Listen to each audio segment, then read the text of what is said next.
Olá pessoal, estou aí de volta para dar continuidade aos nossos estudos e hoje a gente vai entrar no capítulo 15 e aqui Paulo vai começar a falar de um novo assunto, o próximo assunto que está na agenda dele. Como a gente viu em algumas aulas aí para trás, nessa carta Paulo ele se dedica a responder várias questões que os coríntios levaram para ele por meio de uma carta. E ele trata também de problemas dos quais ele tomou conhecimento de coisas que estavam acontecendo ali na igreja. Tomou conhecimento por parte de pessoas que vieram da igreja e que sabiam o que estava acontecendo por lá. O último assunto abordado por Paulo foi sobre os dons espirituais, que nós vimos até a aula passada. E agora, no capítulo 15, Paulo começa a tratar de um novo assunto, que é esse aí, a realidade da ressurreição dos mortos. E é isso que a gente vai ver nessa aula e também nas próximas duas. Paulo começa a falar da ressurreição dos mortos, primeiramente falando da ressurreição de Cristo em particular, mas ele também quer falar nessa carta, e a gente vai ver, da ressurreição dos mortos em geral, que é a ressurreição que acontecerá no futuro, quando Jesus voltar. Bom, vamos ver o nosso texto de hoje e ver as palavras iniciais de Paulo sobre esse assunto. Ele diz o seguinte: Irmãos, quero lembrá-los do evangelho que preguei a vocês, o qual vocês receberam e no qual estão firmes. Por meio deste evangelho vocês são salvos, desde que se apeguem firmemente à palavra que preguei. Caso contrário, vocês têm crido em vão. Pois o que primeiramente lhes transmiti foi o que recebi, que Cristo morreu pelos nossos pecados, segundo as Escrituras, foi sepultado e ressuscitou no terceiro dia, segundo as Escrituras, e apareceu a Pedro e depois aos 12. Depois disso, apareceu a mais de 500 irmãos de uma só vez, a maioria dos quais ainda vive, embora alguns já tenham adormecido. Depois apareceu a Tiago e então a todos os apóstolos. Depois destes, apareceu também a mim, como a um que nasceu fora de tempo.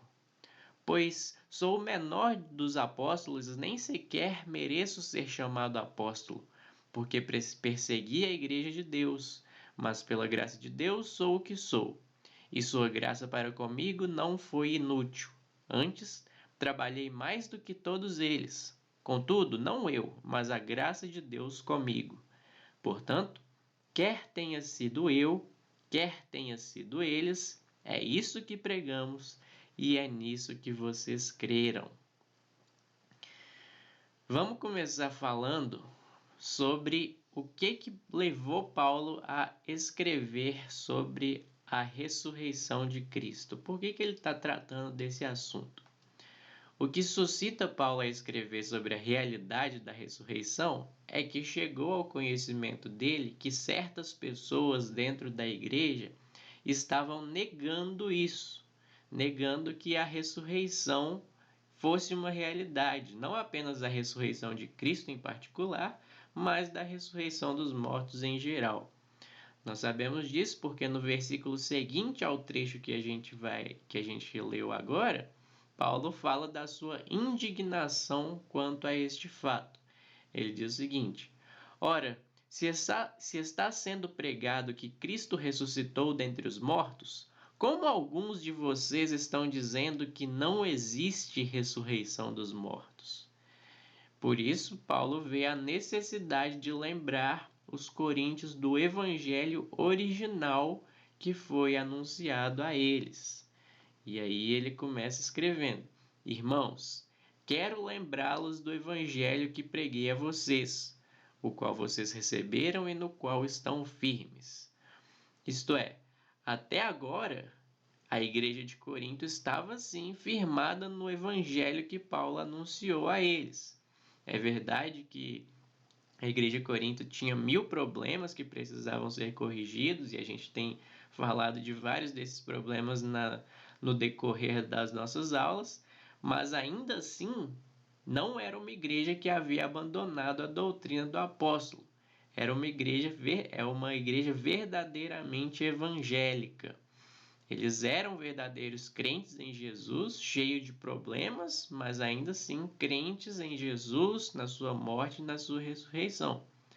No entanto, eles precisavam urgentemente serem advertidos contra a incredulidade no ensino original que eles receberam de Paulo, porque pessoas dentro da igreja estavam negando as coisas que Paulo ensinou para eles, e em particular negando aí a ressurreição de Cristo.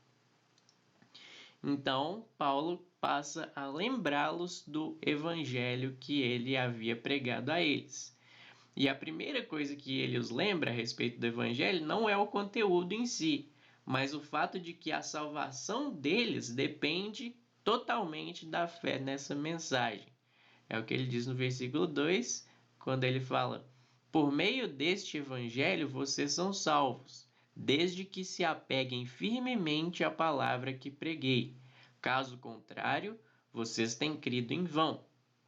Ou seja, a salvação dos coríntios está intrinsecamente conectada ao apego deles pela mensagem do evangelho, de modo que se eles não se apegarem a ela, eles estarão perdidos debaixo da ira de Deus como qualquer incrédulo.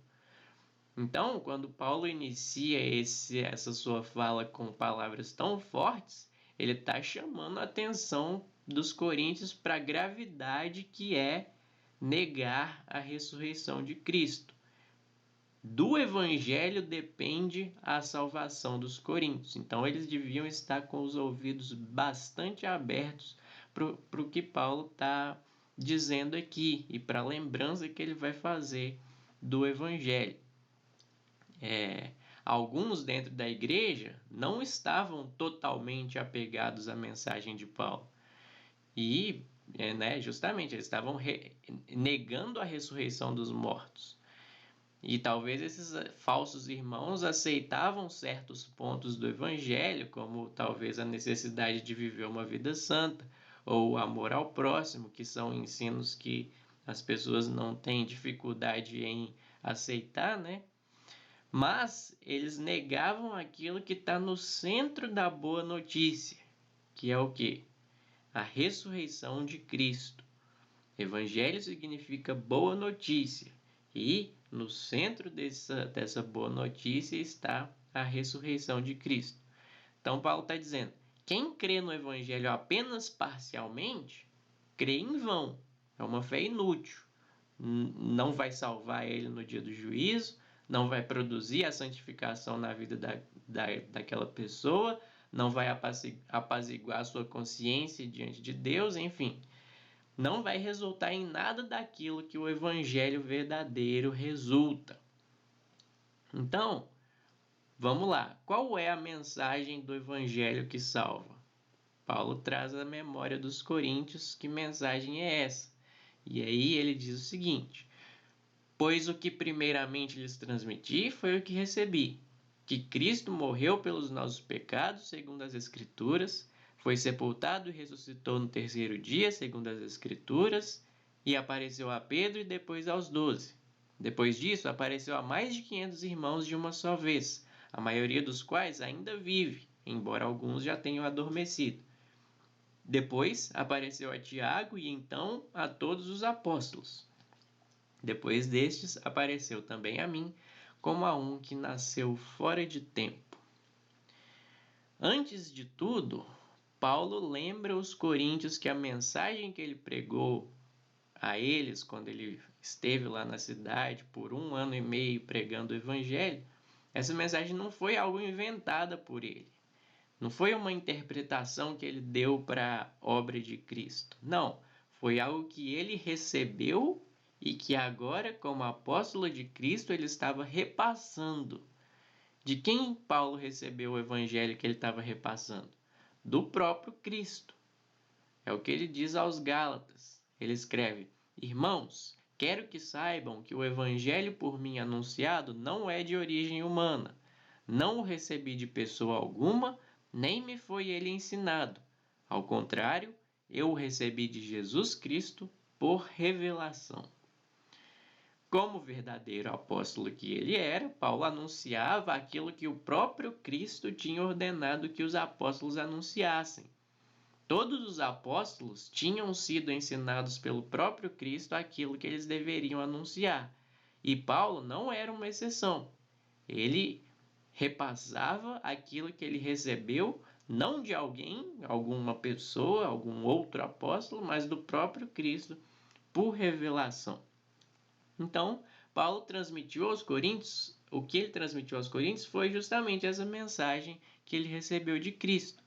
E, em suma, a mensagem é essa: que Cristo morreu pelos nossos pecados, segundo as Escrituras, e foi sepultado e ressuscitou no terceiro dia, segundo as Escrituras.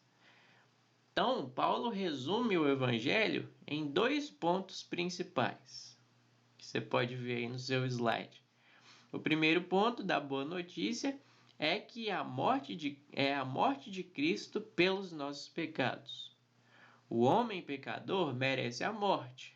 Todos os sacrifícios que Deus instituiu na lei de Moisés mostravam isso, que o homem que peca, ele é merecedor da morte.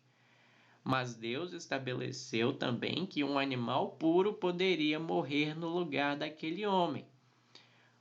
O primeiro ponto da boa notícia é que não é mais necessário esse tipo de sacrifício, porque Cristo morreu pelos nossos pecados, de modo que nós estamos definitivamente perdoados e livres da condenação eterna. Não por algo que a gente tenha feito, não por um sacrifício que a gente fez, mas por um sacrifício que Deus fez por nós. Então, esse é o primeiro ponto do Evangelho. A boa notícia começa aí. Cristo morreu pelos nossos pecados, segundo as Escrituras. E o segundo ponto que é importante e central no Evangelho tá aí: Cristo ressuscitou no terceiro dia, segundo as Escrituras. Cristo morreu, mas ele não permaneceu morto, ele ressuscitou. E são tantas as razões pelas quais isso é uma boa notícia que fica até difícil sumarizá-las todas, mas eu fiz um esforço aqui e eu trago pelo menos 3 razões por que isso é uma boa notícia para nós que cremos. Primeiro, a ressurreição é uma boa notícia porque ela revela o poder de Jesus sobre a morte. Nós não depositamos a nossa confiança em um homem impotente que morreu e virou pó como todos os outros homens. Não, nossa confiança está naquele que tem total poder sobre a morte. Ele mesmo se entrega à morte e ele mesmo retoma da morte a sua vida. É como ele disse aos discípulos: eu sou o bom pastor e dou a minha vida pelas ovelhas. Ninguém a tira de mim, mas eu a dou por minha espontânea vontade. Tenho autoridade para dá-la e para retomá-la. Isso está diretamente conectado com a segunda razão pela qual a ressurreição de Cristo é uma boa notícia, que é o fato de que isso fundamenta a nossa fé nas suas promessas de nos ressuscitar no último dia. Ele prometeu várias vezes enquanto ensinava seus discípulos. Ele disse: a vontade de meu Pai é que todo aquele que olhar para o Filho e nele crer tenha a vida eterna, e eu o ressuscitarei no último dia. E novamente, ninguém pode vir a mim se o Pai que me enviou não o atrair, e eu o ressuscitarei no último dia. E de novo, eu digo a verdade: se vocês não comerem a carne do Filho do Homem e não beberem o seu sangue, não terão vida em si mesmos. Todo aquele que come a minha carne e bebe o meu sangue tem a vida eterna, e eu o ressuscitarei no último dia. E eu o ressuscitarei no último dia. Esse é um refrão que Jesus Cristo repete nessa mensagem. prometendo com todas as palavras: eu vou ressuscitar vocês que creem em mim no último dia. Ora, se Cristo não tivesse ressuscitado, essas promessas seriam muito duvidosas. Se Cristo não pudesse ressuscitar nem a si mesmo, como ele poderia ressuscitar a mim ou a você? Aliás, se ele tivesse continuado morto, não haveria Cristo para nos ressuscitar no último dia. Então, é essencial que Cristo tenha ressuscitado. E é uma excelente notícia para os que creem. E, em terceiro lugar, é uma boa notícia porque isso nos confirma que Jesus, o Jesus de Nazaré, é de fato o Cristo, o ungido. A palavra Cristo, bem como a palavra Messias, ambas significam ungido, que os profetas prometeram no Antigo Testamento. Alguém ungido para ser rei, alguém da linhagem de Davi que seria ungido para ser rei. É como Deus prometeu a Davi, quando ele disse: quando a sua vida chegar ao fim e você descansar com os seus antepassados, escolherei um dos seus filhos para sucedê-lo, um fruto do seu próprio corpo, e eu estabelecerei o reino dele, e eu firmarei o trono dele para sempre. Sua dinastia e seu reino permanecerão para sempre diante de mim. O seu trono será estabelecido para sempre. Então, nessa promessa que Deus faz a Davi, ele fala de um descendente de Davi que teria o seu trono estabelecido para sempre. Isso, com certeza, não se refere a Salomão, nem a nenhum dos outros filhos de Davi, porque todos eles morreram, foram sepultados, se decompuseram e estão inaptos a reinar para sempre. Então, essa promessa se refere a um outro descendente de Davi, ainda por vir, que teria o seu reino estabelecido para sempre. Então, Deus e os profetas do Antigo Testamento, eles anunciaram que, mais uma vez, Deus iria ungir um descendente de Davi para ser rei em Israel.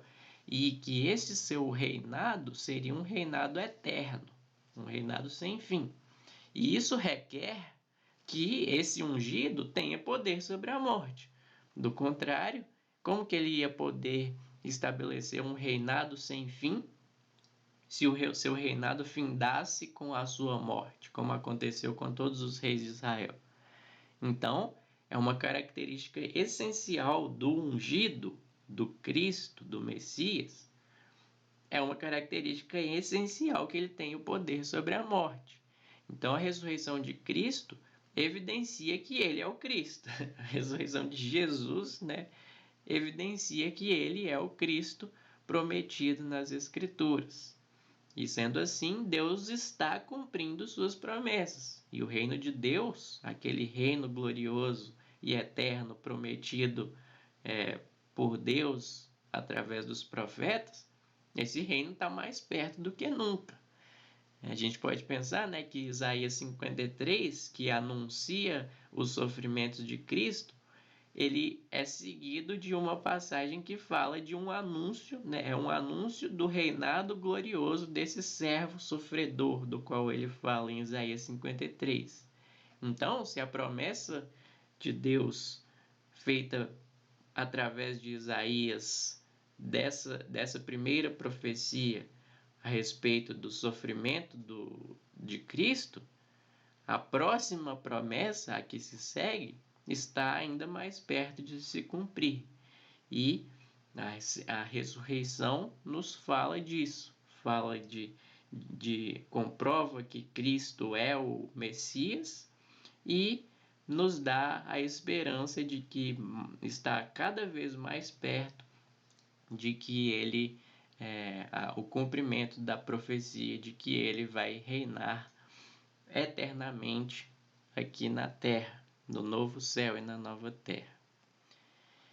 Então, a ressurreição de Cristo, ela está no centro do Evangelho e essa ressurreição foi antecipada pelos profetas. Veja que 2 vezes Paulo repete: Cristo morreu pelos nossos pecados, segundo as Escrituras, e foi sepultado e ressuscitou no terceiro dia, segundo as Escrituras. Esses dois pontos centrais da mensagem do Evangelho, ou seja, a morte substitutiva de Cristo e a sua ressurreição, são cumprimentos das promessas do Antigo Testamento. Então, novamente, Paulo não está ensinando nada de novo. Ele não inventou tudo isso que ele está falando. Ele recebeu o Evangelho de Cristo e o conteúdo desse Evangelho, todos esses eventos, a morte de Cristo pelos pecados dos eleitos de Deus e o seu sepultamento e a sua ressurreição, tudo isso foi prenunciado pelos profetas no Antigo Testamento. E Cristo não ressuscitou às escondidas e foi embora para o céu, né? Não. Paulo menciona aqui várias testemunhas que poderiam confirmar este fato. Várias testemunhas que naquela época ainda estavam vivas, as pessoas poderiam consultá-las e verificar que o testemunho de Paulo era verdadeiro e que elas também criam e anunciavam a mesma coisa que ele. Primeiro, Pedro. Não que Pedro tenha sido o primeiro a quem Jesus apareceu, porque Jesus apareceu primeiro a Maria Madalena, mas ele foi o primeiro apóstolo a ver Jesus ressurreto, e os coríntios certamente conheciam Pedro, mas não necessariamente conheciam Maria. Então ele menciona aqui Pedro, né, aqui em primeiro lugar. Nós não temos relatado nos evangelhos essa aparição de Jesus a Pedro, mas ela é mencionada de passagem por Lucas. Quando os dois discípulos que viram Jesus a caminho de Emaús retornam para Jerusalém para contar isso para os apóstolos, né? Lucas diz o seguinte: ali encontraram os 11. Então os dois amigos que vieram de Emaús encontraram os 11 ali e eles estavam reunidos e diziam: é verdade, o Senhor ressuscitou e apareceu a Simão. Ou seja, Jesus havia aparecido a Simão Pedro e os discípulos estavam comentando este fato quando os dois discípulos de Emaús chegaram até eles.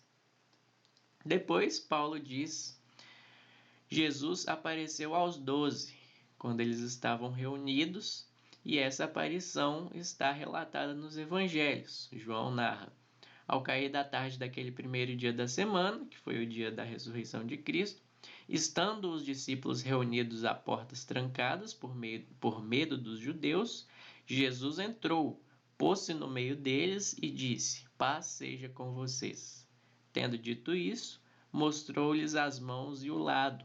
Os discípulos alegraram-se quando viram o Senhor. Então, aí a aparição de Jesus aos 12. E quando Paulo se refere aqui aos 12, obviamente ele não está incluindo Judas, mas o grupo como um todo era conhecido como os 12, né? Os 12 com D maiúsculo. De modo que se um deles está ausente, essa designação permanece. É como, por exemplo, a gente usa o termo G7, né, para se referir aos países, os 7 países mais industrializados do mundo. Se, porventura, os representantes desses países se reunissem, mas um deles, por algum motivo, se ausentasse, nós ainda assim diríamos que aquela foi uma reunião do G7. E o mesmo acontece aqui com os 12 apóstolos. Paulo se refere aos 12, não necessariamente porque estavam todos presentes, mas porque era assim que aquele grupo era conhecido. Em terceiro lugar, Paulo prossegue dizendo que Jesus apareceu a mais de 500 irmãos. Talvez Paulo tenha em mente aqui a aparição de Jesus narrada ao final do Evangelho de Mateus, que aconteceu não em um lugar fechado, como foi essa aparição que a gente acabou de ver, mas publicamente, em um monte. Quando Jesus apareceu às mulheres do sepulcro, perto do sepulcro, ele disse o seguinte: Não tenham medo. Vão dizer a meus irmãos que se dirijam para a Galiléia. Lá eles me verão. E aí o texto segue dizendo: os 11 discípulos foram para a Galiléia, para o monte que Jesus lhe indicara. Quando o viram, o adoraram. Então é possível que Paulo esteja se referindo a essa aparição pública de Jesus, mas também é possível que seja alguma outra que não esteja relatada nos evangelhos. Em todo caso, Paulo está dizendo aos coríntios: olha, centenas de pessoas viram Jesus ressurreto, a maioria das quais ainda estão vivas. Vocês podem perguntar para elas, vocês podem verificar que eu não estou inventando isso.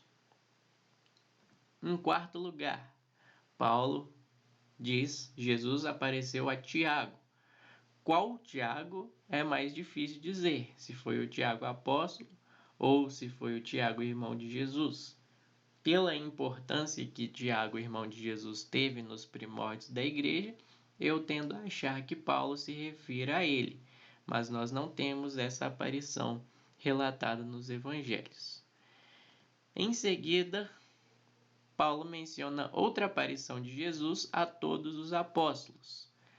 E essa pode ter sido, isso pode ter acontecido, na verdade, várias vezes. Lucas indica que Jesus apareceu diversas vezes aos apóstolos por um período de 40 dias. Ele diz: depois do seu sofrimento, Jesus apresentou-se a eles e deu-lhes muitas provas indiscutíveis de que estava vivo.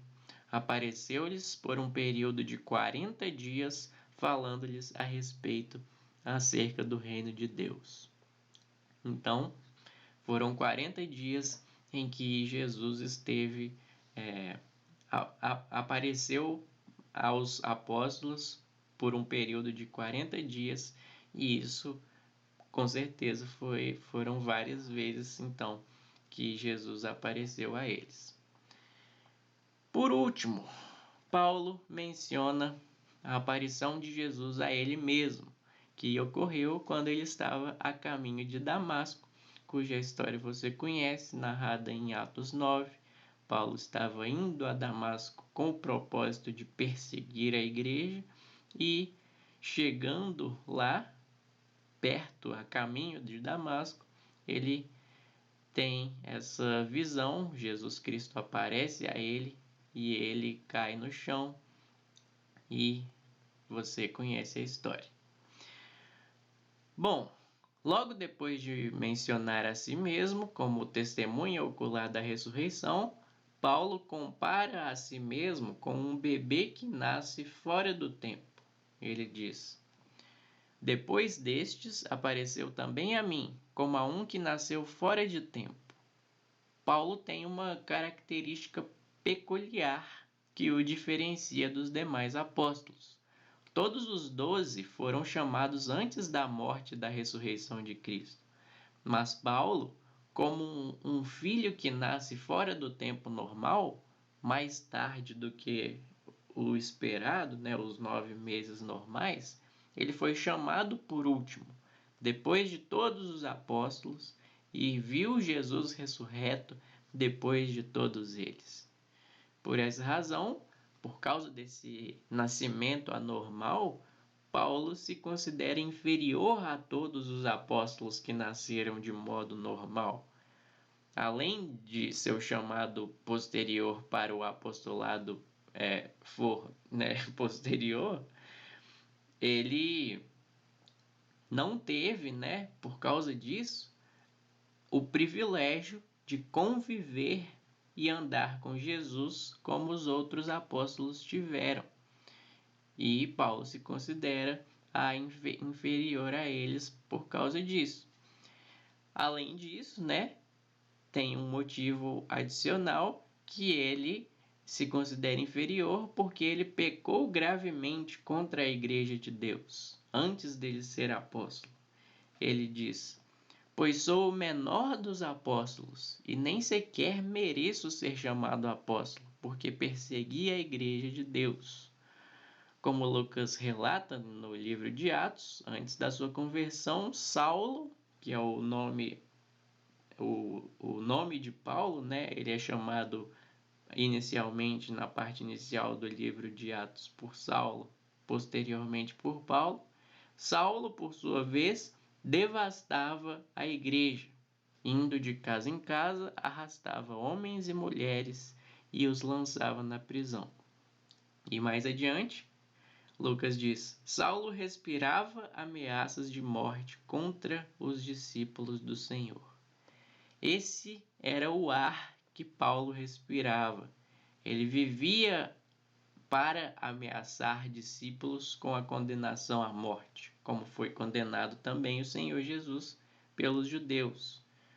Por isso, quando Paulo fala do seu apostolado, ele se lembra do seu passado muito arrependido. É como a gente vê quando ele escreve a Timóteo, e ele diz: Dou graças a Cristo Jesus nosso Senhor, que me deu forças e me considerou fiel, designando-me para o ministério. A mim, que anteriormente fui blasfemo, perseguidor e insolente. Essa afirmação é fiel e digna de toda aceitação. Cristo Jesus veio ao mundo para salvar os pecadores, dos quais eu sou o pior. Eu sou o pior dos pecadores. Então, da mesma forma como ele lembra muito arrependido do seu passado, no trecho que a gente vê também ele expressa esse lamento. Ele diz: nem sequer mereço ser chamado apóstolo, porque persegui a igreja de Deus. De todos os apóstolos, Paulo tinha o passado mais desprezível, mais manchado pela oposição à igreja, pelo sangue e pela blasfêmia.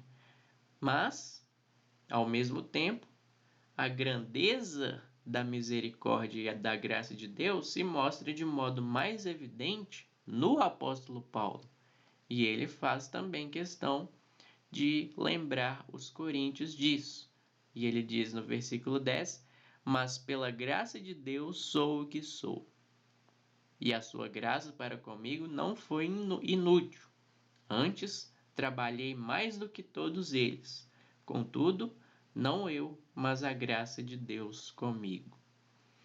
O fato de Paulo ter sido o que foi no passado não anula o fato de que no presente, pela graça de Deus, ele é o que é, testemunha ocular da ressurreição de Cristo e um dos seus apóstolos.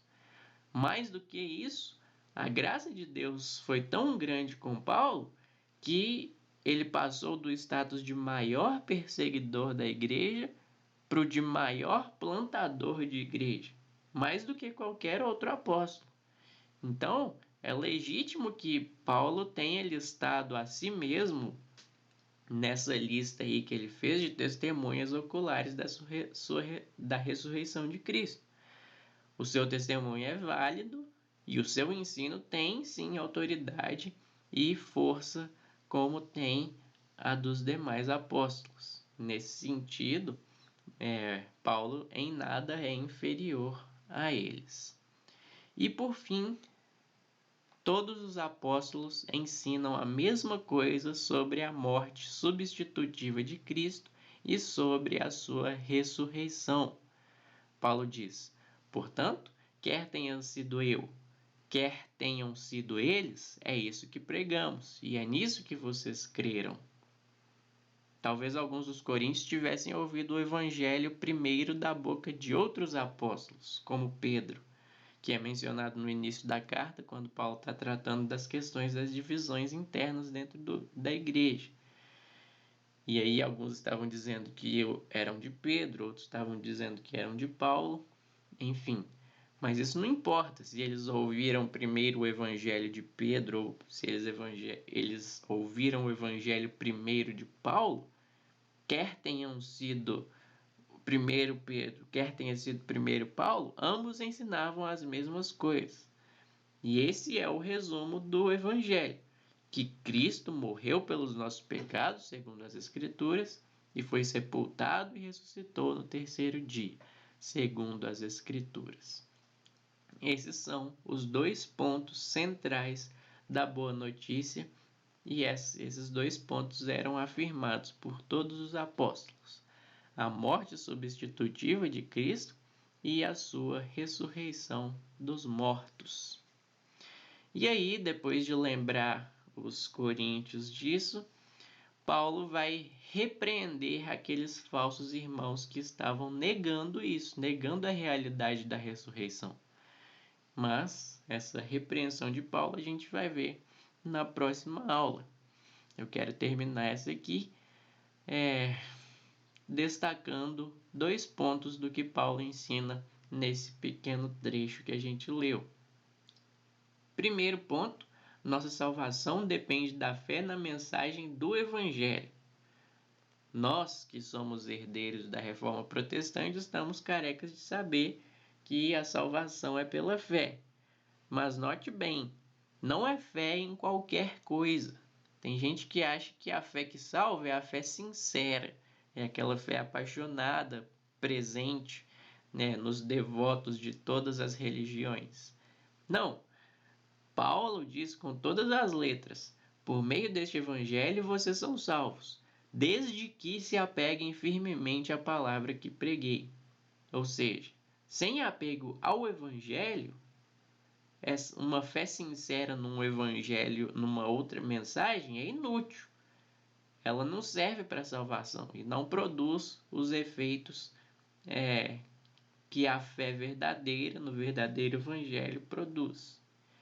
E isso nos leva ao segundo ponto que eu quero destacar, que é o conteúdo do evangelho. A fé que salva não é a fé em qualquer coisa, mas a fé no evangelho. E qual que é a mensagem do evangelho? Paulo resume essa mensagem nos 2 pontos que a gente viu. Primeiro, Cristo morreu pelos nossos pecados segundo as Escrituras. Como nós já dissemos, homens pecadores são dignos de morte. Deus é quem estabeleceu essa pena capital. Então, visto que não há ninguém que seja justo, ninguém que consiga cumprir todas as exigências de Deus, todos estão perdidos por causa dos seus pecados. No entanto, Deus decidiu pagar a pena de morte de alguns, e ele morreu no lugar deles. A morte de Cristo é justamente o pagamento dessa dívida, de modo que aqueles pelos quais ele morreu não estão mais condenados à morte. E quem que são essas pessoas pelas quais Cristo morreu? Os que receberam o dom da fé. Não a fé em qualquer coisa, mas a fé nessa boa notícia. Esse é o ponto central da mensagem do Evangelho. O Evangelho é uma boa notícia por causa disso. Cristo morreu pelos pecados dos que creem. Acabou. Não tem condenação mais. Não é necessário fazer alguma coisa para obter o favor de Deus. Deus não vai mudar de ideia. Se alguém crê verdadeiramente no Evangelho, esse alguém está eternamente salvo e pronto, e acabou. Ele não perde a salvação. Cristo morreu por ela. Então os pecados delas estão verdadeiramente pagos. Alguns insistem em dizer que, embora Cristo tenha morrido pelos eleitos, é possível que um crente peque de tal maneira que ele perca a salvação, mas a gente insiste em dizer o contrário. Cristo morreu ou não morreu pelos pecados de uma pessoa? Se ele morreu, mas ela vai ser condenada do mesmo jeito, então a dívida não foi paga por Cristo. Então Cristo morreu inutilmente. Mas não é isso que os apóstolos ensinam. Cristo de fato morreu para pagar os pecados dos eleitos. Os verdadeiros crentes estão perdoados e ponto final. Nós temos paz com Deus e ponto final. Temos a vida eterna e ponto final. É verdade que Paulo fala aqui que a nossa salvação depende do apego à palavra que ele pregou, e depende mesmo. Mas quem sustenta a fé nos crentes é Deus, o Deus que decidiu salvá-los. Então, eles vão perseverar na fé e ponto final também. Essas palavras de Paulo servem justamente para exortar os coríntios a perseverarem na fé. E esteja certo, né, de que essa exortação que Paulo fez foi eficaz para manter os verdadeiros crentes de Corinto na verdade, justamente para que o propósito de Deus de salvá-los se cumprisse plenamente. Então, nunca nos esqueçamos desse primeiro ponto destacado por Paulo. Cristo morreu pelos nossos pecados. Isso é uma boa notícia. Não vai ser uma boa notícia no futuro, se a gente conseguir a vida eterna de algum modo. Não, isso é uma boa notícia. E não vai desvirar uma boa notícia no futuro. A vida eterna está garantida para todos aqueles que creem. O segundo ponto destacado por Paulo no seu resumo do Evangelho é a ressurreição de Cristo. E nós já mencionamos várias razões pelas quais isso é uma boa notícia. Isso significa que Cristo tem todo o poder sobre a morte, isso confirma que ele é o Cristo prometido no Antigo Testamento e isso garante que ele cumprirá a sua promessa quando ele disse: Eu o ressuscitarei no último dia. Eu o ressuscitarei no último dia. Essa é a nossa esperança e é nisso que nós cremos. Essa é a boa notícia em que nós cremos. Amém? Eu vou ficando por aqui e que Deus seja louvado pela sua misericórdia para conosco. Nunca se esqueça dessas coisas. Lembre-se sempre dela porque elas são motivo de alegria constante. Beleza? Beleza, então. Eu vou ficando por aqui e volto na próxima semana com o restante do capítulo 15. Um abraço para vocês.